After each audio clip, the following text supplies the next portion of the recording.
প্রতীক বরাদ্দের পর জমে উঠেছে নির্বাচনী প্রচারণা। নানান প্রতিশ্রুতি নিয়ে ভোটারদের দাঁড়ে দাঁড়ে ঘুরছেন প্রার্থীরা।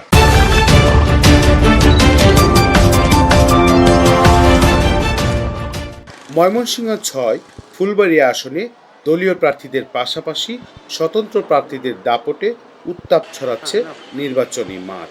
ত্রয়োদশ জাতীয় সংসদ নির্বাচনের প্রতীক বরাদ্দের পর ময়মনসিংহ জুড়ে এখন একটাই আলোচনা, নির্বাচন। প্রচার প্রচারণায় ব্যস্ত সময় পার করছেন প্রার্থীরা। নানান প্রতিশ্রুতি নিয়ে ভোটারদের দাঁড়ে দাঁড়ে ঘুরছেন তারা। শীতে একটু উষ্ণতা পেতে চায়ের দোকানে ভিড়, চায়ের কাপে এক চুমুক আর নির্বাচন নিয়ে তর্ক বিতর্ক। এমন চিত্র ময়মনসিংহ ৬ ফুলবাড়িয়া আসনের প্রতিটি হাট বাজারে। ময়মনসিংহ জেলার ফুলবাড়িয়া উপজেলায় একটি পৌরসভা ও ১৩টি ইউনিয়ন নিয়ে গঠিত ময়মনসিংহ ৬ আসন। জেলা শহরের কাছাকাছি হলেও যোগাযোগ, শিক্ষা ও স্বাস্থ্যসহ নানা উন্নয়নের দিক থেকে এখনো পিছিয়ে রয়েছে এই আসন। হ্যাঁ, ফুলবাড়িয়া রাস্তাঘাট খুব খারাপ হয়ে গেছে। বিগত ১৭ বছর আমলে আসলে রাস্তাঘাট খুবই লাজুক অবস্থা আছে।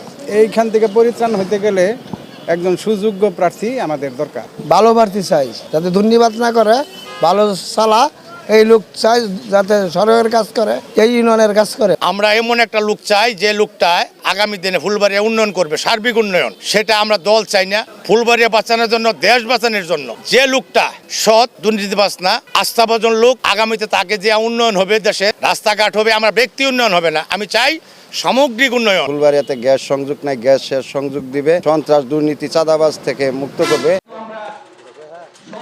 এইসব সংকটকেই পুঁজি করে আসনটি দখল নিতে মাঠে নেমেছেন আসন্ন ত্রয়োদশ জাতীয় সংসদ নির্বাচনের প্রার্থীরা। এ আসন থেকে নির্বাচনে অংশ নিচ্ছেন বিএনপি, বাংলাদেশ জামায়াতে ইসলামী ও ইসলামী আন্দোলন বাংলাদেশের দলীয় প্রার্থীরা। পাশাপাশি দলীয় মনোনয়ন না পেয়ে মাঠে রয়েছেন ২ জন স্বতন্ত্র প্রার্থী। দিনরাত ভোট আদায়ে ব্যস্ত সময় কাটাচ্ছেন সবাই, দিচ্ছেন উন্নয়নের নানা প্রতিশ্রুতি। আমি যদি নির্বাচিত হই জনগণের ভোটে, ফুলবাড়িয়ার যে সার্বিক উন্নয়ন, যে গত ১৭ বছরে যে ফুলবাড়িয়ার পুরা স্ট্রাকচার, যে রাস্তাঘাট সব নষ্ট হয়ে গেছে, মসজিদ, মন্দির, মাদ্রাসা, স্কুল, কলেজ, কোথাও কোনো কাজের ছোঁয়া লাগে নাই, সবই মানে ধ্বংসের পথে। তো ইনশাআল্লাহ আমি যদি জনগণের ভোটে এমপি হতে পারি, এই কাজগুলি আমি করব। ফুলবাড়িয়া যদিও ময়মনসিংহ শহরের কাছে, তো এখানে যোগাযোগ একেবারে খারাপ অবস্থা। এই এলাকা কৃষি নির্ভর, বিশেষ করে লেবু, আনারস, সবজি, বিভিন্ন সবজি চাষ হয়। যোগাযোগ ব্যবস্থাটা কি আমরা প্রাধান্য দেব। যোগাযোগ ব্যবস্থা যদি ভালো হয়, কৃষক সহ সবাই সবজির দাম পাবে, এই এলাকা অর্থনৈতিকভাবে সমৃদ্ধ। স্বাস্থ্য ক্ষেত্রে আমাদের কমিউনিটি ক্লিনিকগুলো একেবারে নাজেহাল অবস্থা। এখানে মেডিকেল অফিসাররা বসার কথা, কিন্তু রেগুলার বসছে না, এটাকে আমরা প্রায়োরিটি দেব। শিক্ষার ক্ষেত্রে আমরা গুরুত্ব দেব। শুধুমাত্র ইনফ্রাস্ট্রাকচার না, বরং সেখানে সিস্টেমটাকে আমরা চেঞ্জ করবো ইনশাল্লাহ। এমনি সহনশীল এরিয়া, এখানে ওই ধরনের সংঘাত, মারাত্মক ধরনের কোনো সংঘাত সৃষ্টি হয় না। তাই মনে নির্বাচনী প্লেইং ফিল্ড একটু একটু ক্ষুণ্ণ হলেও মারাত্মক ধরনের কোনো ক্ষুণ্ণ হয় নাই, বরং আগামীতে সুষ্ঠু সুন্দর নির্বাচন হবে।